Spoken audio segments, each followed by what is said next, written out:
What's up? It's all private in here.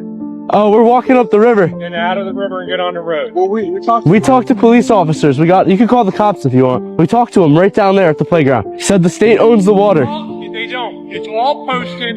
I own the water. I own both sides of the river, and it's all posted. And I'm going to go call Officer Shifts Yeah, you can do that. right now. It's cool. But you can't fish in our section of the flood.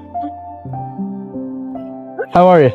I would really appreciate it if you let us walk back. I don't really feel. We don't. We're not gonna walk back up here. We're gonna walk where it's public. We were told that we were allowed to walk from public properties up the river. I have permission to come up on the property. All right, cool. Because we're on the pull off up there. There's no problem for me, Yep. okay? To be honest with you, I don't like dealing with this nonsense either. But these guys have a fishing club that have been here for years, and they're super particular about guys being in here.